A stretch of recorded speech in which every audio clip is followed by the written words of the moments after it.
Bonjour, Guten Tag, and welcome to Mid-Bay News' Paul N Saul. I'm Saul.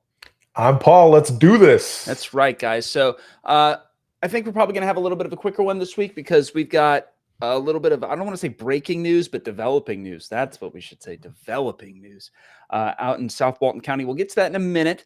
But first of all, let's do our first things first, my guy. Let's talk about the hat that everybody wants to hear about and nobody is going to complain about ever. Hey, I'm wearing John Salmon's Salt and Light Realty hat.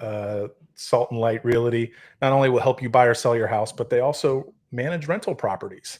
And so if that's something you're interested in, maybe you got a house, maybe your property manager hasn't been doing a good job, or maybe you're tired of doing it yourself, I would call John Salmon at Salt and Light Realty. And John, thanks for the hat, brother. Yeah, man. And thanks for hanging out with us. Hoping to see you tomorrow at our weekly breakfast. Anyway, first things first, I want to show you a really cool video I got over the weekend. As you know, football is here, week 1. Mid-Bay News has covered it all. We have 3 game recaps up right now: Milton Crestview, South Walton Gulf Breeze, and Niceville Lincoln. As many people know already, Niceville fell to Lincoln in Tallahassee, 7-point game. Which I think I predicted a 14-point game, so they did better than I thought. I was very excited about that, and I'm very excited about the Escambia game where they're, Niceville will be hosting Escambia this week because I think that Niceville can get the win in that one. Good team, but I got to go to the South Walton game this week, and I want to show you this video, man. I know I've shown it to you, Paul, and I put some banging music on the back. Home field. Yeah. You shot it from a drone. Look at that. They score a touchdown and the place Look goes at the lights, nuts. man. Yeah. Ooh. That's a beautiful place for a football game. So anyway, if you haven't been to South Walton Stadium, or at least like looked at it from the highway or something like that, you got to go to a game this year. It's a lot of fun. It's really cool to watch because they are just like, I mean, they're really good too. They beat Gulf Breeze, who Niceville will play later this year, 35-6. So they're no louts. I was impressed by everything from the stadium to they had some good food. The concession stand is like college level, my guys. And it's good football. And Gulf Breeze was not great. Yeah, when you first showed me this video, man, I really thought it was AI to start. Like, well done with the drone footage, and my goodness, what a great place to watch football. I mean, Niceville's gonna have to step it up. We got to get some LED lights that flash, and we got to get that turf field in. So. Well, I need to put in my money for the booster contribution at some point in the near future, probably when I get paid. But when we do that, I mean, the LEDs, they're going to be banging. They have multicolors. You can make it green and burgundy for Niceville, green for South Walton. So a lot of good stuff. And then Milton got its first win in 600-something days over Crestview. And Choctaw had a tight game with Gulf Shore. So a lot more stuff coming your way when it comes to high school football. We got a bunch of content coming up this week, so you'll be able to see that as well. Now let's get into more of our newsy stuff. The big story last week out of Walton County that Stephen covered was the Uriah Matthews leaving Wonderful Walton. So Wonderful Walton is like the One Okaloosa. It's the Economic Development Corporation, basically. And Mr. Matthews has been under fire from, gosh, it feels like all sides for the last couple of months. People are saying like there's not enough economic development, not enough to show for it, kind of stuff. And economic development is hard, man, and it doesn't always have like the concrete deliverables that you would want for the money that gets put into it. But it all kind of came to a head at the Freeport City Council meeting when he asked for a letter of like, hey, we do good stuff, right? Can you please tell Walton County Commission because I'm getting dogged a little bit. And 2 city councilwomen said like, I'm not comfortable with that. Kind of had a long discussion about, well, we got this traffic light. The EDA helped get a traffic light that would have taken a lot longer to get. And they talked about how Uriah Matthews talked about how that economic development would have not happened otherwise without this traffic light that's coming in. But he announced formally that he's going to resign this Friday. And yeah, he's had a hard time. There's been a lot of people, both elected officials and unelected officials, coming after him. So he's moving on to another chapter. He resigned He was very clear about that. He wasn't fired. Um, and so this kind of leaves this Economic Development Association in a lurch. They don't have leadership right now. And Paul, you're a small business guy. You're a development guy. Tell me, like, if you see something like this happening, what goes through your mind? Well, I mean, I think it's a difficult job because you sort of mentioned it earlier that some of this stuff just takes like a long time to develop, right? Like you put a strategy in place, you try to push the plan forward, but it's not something that you tend to like get a lot of results from in 12, 18 months. Hmm. Sometimes this stuff takes, years of strategy and relationship building to push forward. So, with Mr. Matthews leaving, clearly he had some frustrations and we wish him luck at his best, his next job or in his next adventure. But it'll be interesting to see how Walton County, deals with this moving forward, and what that council kind of looks like. Yeah, and you said it takes a long time to get stuff done. I think about over in Okaloosa County with One Okaloosa.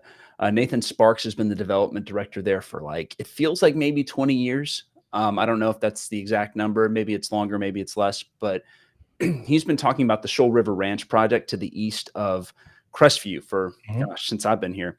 And excuse me, he's been talking about how close they've been with so many different projects and how it just Right. hasn't worked out. And then they brought this Williams International deal in, which is worth $1 billion, and they're going to build engines, like plane engines there.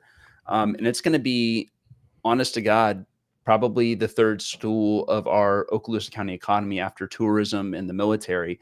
And diversifying like that is a huge deal because it makes our economy so much more resilient. And that wasn't something that happened overnight. That happened after like multiple failures, right? And I got to give credit to Sparks where it's due. Like the man stuck in there and made it happen. Yeah, that's exactly the case, right? So stuff like that just takes a long time to develop. I mean, Shoal River Ranch and the amount of land they had to acquire and wooing these companies to come in, it takes a long time, and you have to believe in the strategy and you have to stick with it. So, a lot of times it is about the jockey, obviously, who Mhm. who gets you there. But Walton County, it'll be interesting to see how they handle this. In the short term, it just feels like another punch to the gut and sort of like Walton County politics. Yeah, that kind of is where I am on this. Is like, gosh, it's just like when it rains, it pours. Yep. Speaking of when it rains, it pours. Dylan Deschaine has successfully gotten his Nelson hearing and fired his attorney. Excuse me. That is a really big deal for him because he's been saying for a long while now that his attorney, Michael Weinstock, was just not doing a very good job. Said that he wasn't getting him access to evidence. He wasn't getting all of the evidence. Deschaine claims that there's CVS video that we have not yet seen that's been withheld either by the prosecution or it just hasn't been picked up or something to that effect. And so he pushed for this to fire Michael Weinstock, his attorney. The judge granted that at the hearing on Monday after we filmed, I believe, or maybe it was Tuesday. It was after we filmed last week. So Monday or Tuesday, Monday afternoon or Tuesday.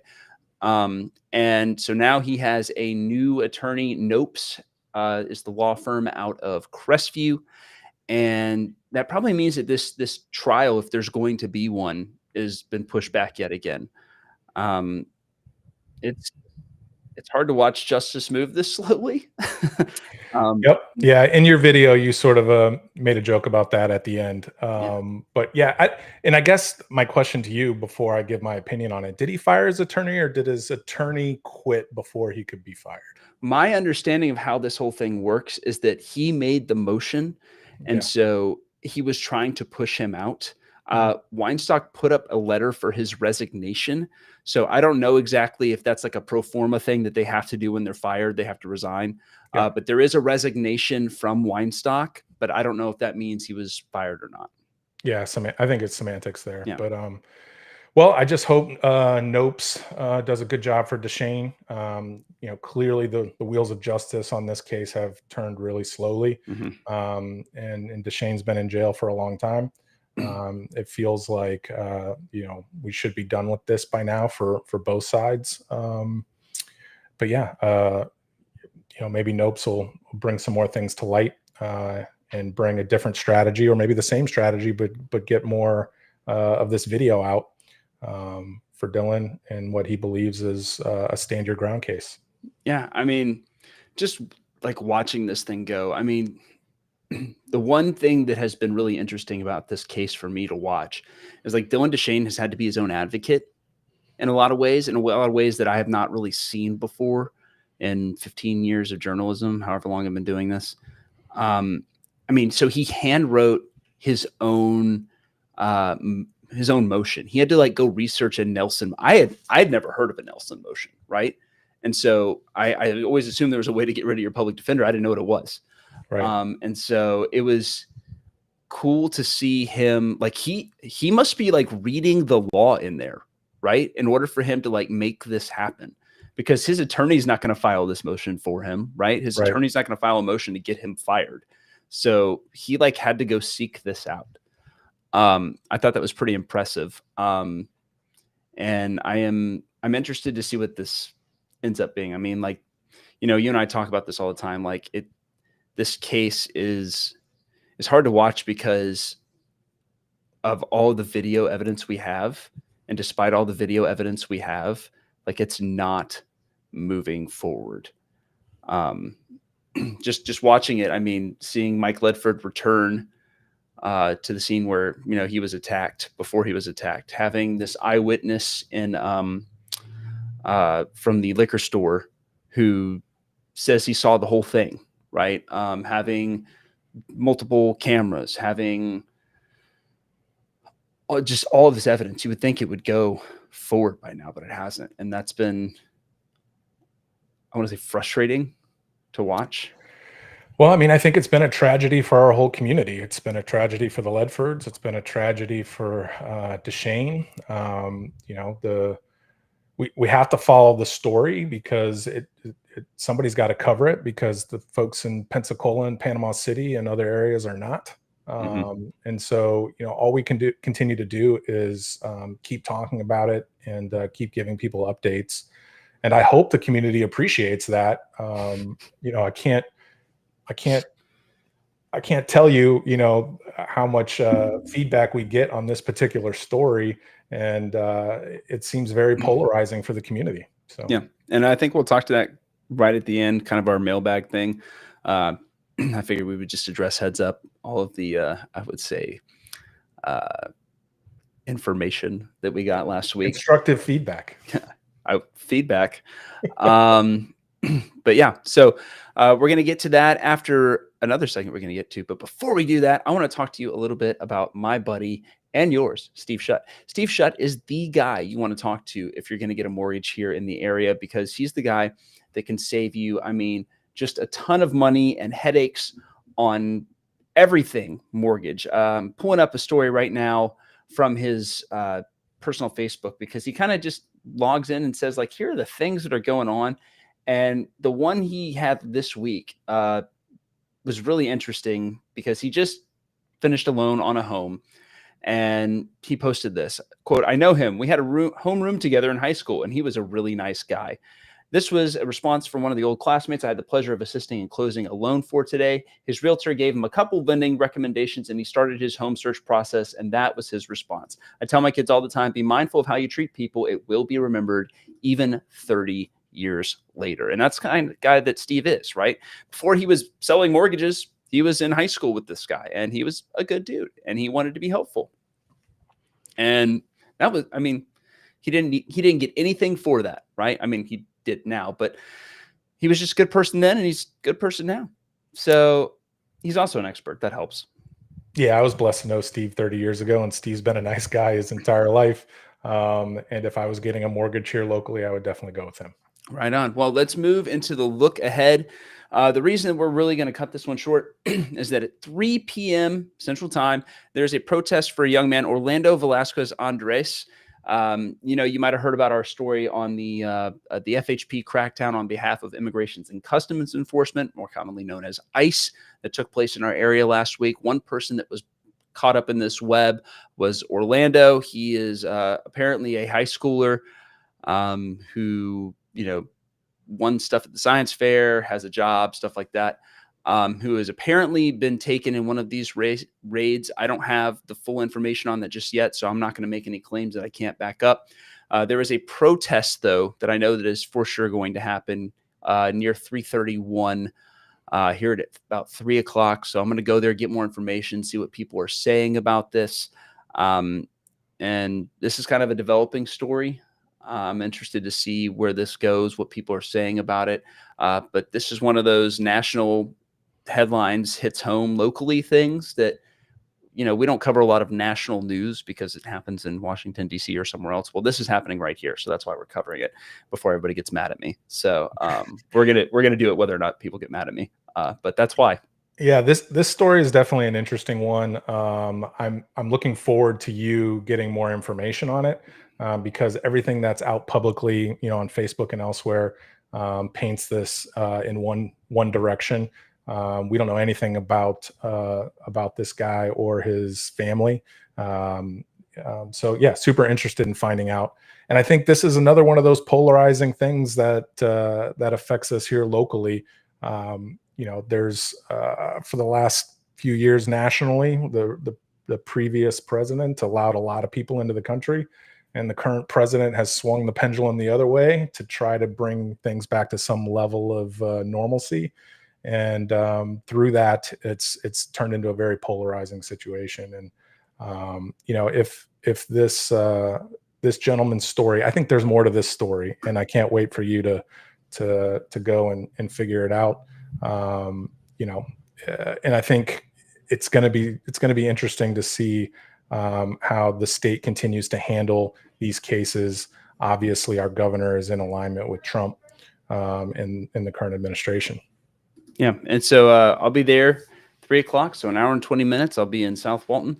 Moving over to another thing in South Walton, Collegiate Seacoast High is going to have its ribbon cutting this weekend. So Collegiate High School of Niceville fame is a place where kids can go get their AA degree before they even graduate from high school. So they're 60 credits into their undergraduate degree before they even step on a campus somewhere else. So a big win for us here locally in South Walton County to have a place like this, have two places like this now. And, I think Tom Glavine is going to be there. So if you're a Braves fan from the 90s, big Tom Glavine sighting, one of those, what do you call it? It was like a trio, right? I mean, I was 4, so I don't remember this World Series, but it was like Tom Glavine and like 2 other dudes that were like the starting pitchers for the Braves that basically made this thing happen. I'm gonna call you out. Are you trying to say Glavine? Yeah, I am. See, I don't know. I wasn't there, man. I was 4. All right. I have a signed baseball by Glavine right above my head here. So Glavine, Tom Glavine. Look, my people are from like Louisiana. All right. Glavine, that's how you would say it if we were in France or Montreal. I love you, brother. Yeah, that's awesome that he's going to be there. And just like you said, like it's great that we have so many different school opportunities for those kids in Walton County and in Okaloosa County. Mm-hmm. This particular collegiate thing is really interesting. If you can get it, if you get your kid in by the time they graduate high school, they have their AA as well, and sort of just fast tracks them. And so, yeah, school choice is important, and it's pretty awesome that kids have the opportunity to do that. Yep. And so other things to keep on your radar, school district, Okaloosa County is meeting this week. Crestview has meetings this week, and Defuniak Springs has a meeting this week. We'll be covering all of those. Colin has got those for us this week. And then 4:30 Friday, final approach to game day comes to your Facebook/YouTube feed, where you can catch all the latest on all the teams. I mean, we've got very exciting games this week. I was just looking at them. Destin at Baker, 2 teams that, frankly, none of the boys, the sports boys, thought were going to be very good this year. Destin freaking smoked Northview. Now, like, it wasn't like, it was like 38-2. I think Northview got a safety. So that's going to be interesting. We're also putting up a poll imminently to see whether or not I'm going to make Colin go to Baker or make him go to Choctaw. So Choctaw is playing Navarre this week. Baker is playing Destin. Destin beat Northview. Baker beat Vernon. They went to Vernon and smacked them around by like 40 points. So it's going to be, I think it's going to be a very interesting week for football this week. Well, my one comment will be related to Niceville. Tough loss on our first game away. But I think the season really matters on how we play this Friday night. and whether or not Niceville can bounce back and get a W. We don't lose very much in the regular season, and to get a loss, in our first official game is tough. But this is where we see what we're made of and what the perseverance level is of this team. I'm optimistic about this Escambia game. I think Escambia is not as great as they have been historically. I think that Niceville showed, I mean, for what I think, I mean, I picked them to lose by 14. They lost by 7. Niceville did. They showed real promise. I think Deacon McCoy looked great at quarterback, but I think even better were the receiving core looked very, very good. Wasn't thrilled about the fact that Niceville's defense gave up 36 points. But I'm interested to see how they can recover, because the offense, which is brand new, unlike the defense, which is kind of using the same schema, looked really good. They put up 29 points against a very good defense. So I am optimistic about this season, more so than I was last week. Yeah, I mean, I think in a loss they showed a bunch of great promise, and I think that was the surprising part, was that the offense played well and the defense really didn't. But the linebackers can't do it all themselves; they can't make all the tackles. So I think we're going to see some spirited play by the defensive line and the DBs in this upcoming week. And again, I'm excited to see them at home. I'll be there, and let's get a victory, Eagles. Very good. Well, if you want a victory, maybe not on the gridiron, but maybe in the courtroom or in the C-suite, you need to talk to Lisa Patel, because Lisa is a really great contracts lawyer. She helps with all different kinds of legal needs. You can get with her at lyp/law.com for everything legal. She's your gal. And finally, our last segment, the hey guys, stop yelling at me segment. Hey, listen. I mean, if your name's not in their mouths, then you're probably doing it wrong. Oscar Wilde once said, "The only thing worse than being talked about is not being talked about." And I got a whole lot of talked about last week, but I thought it'd be fun or interesting or healthy to address it. So people didn't like my videos last week. They thought that they were too crass or something like that. I didn't think they were. I still don't. I am not. Sorry about that. Well, let's be honest. I think people want their journalists a certain way, and if you wanted to be that way, you would continue working for one of these I'd work for Channel 3 outlets. You'd go work at Channel 3, or you still would be there. So and this has to be interesting to you, for you to continue to do it. And I didn't think your videos were out of taste and negative in any form or fashion, and they delivered the content and the facts in a fun and unique way. And I just think, like, you got to keep doing what makes you happy, and continue providing value to the community. And the comments came out pretty strong in your favor. Well, plus so I like the dog thing. That made me personally laugh. That's what I'm saying. So I think that if people are not engaging with the content, it doesn't matter how right or precise or anything else it is, because nobody's reading it or consuming it. Sure. And my goal is to give people the information they need, right? So paws might go away. The Panhandle Animal Welfare Society is facing a financial crisis, and that might mean something big for our dogs. And if you're not paying attention to that, if I have to bark at the screen 15 times and then put what's actually happening in captions, I'm going to do that, because I think it's kind of important for people to know, because people care about their animals.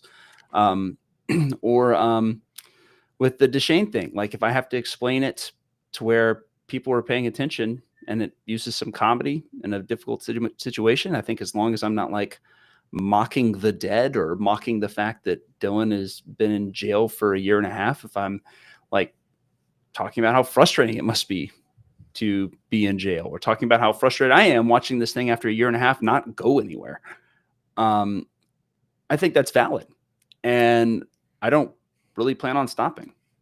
Well, Channel 3 in Pensacola and Mobile and the news outlets in Panama City are not following any of these stories. And so, and when they sometimes do follow our local stories, it's like a week after you've already written an article about it. So if somebody wants a news outlet to cover their stuff, Mid-Bay News is the only place to get it at this point. And if you want a news outlet that's going to read a teleprompter and be stiff, Christopher Saul and Mid-Bay News is not the news outlet for you. And if you think that it's not great, you don't have to watch it. You don't have to click on any of the links. And also, you're more than welcome to start up a competitor news source Oh man, and be at all of these places and do the news the way you want to do the news. I would do anything for a competitor. I think it would be so wonderful. So if you're interested, let me know. I'll help you.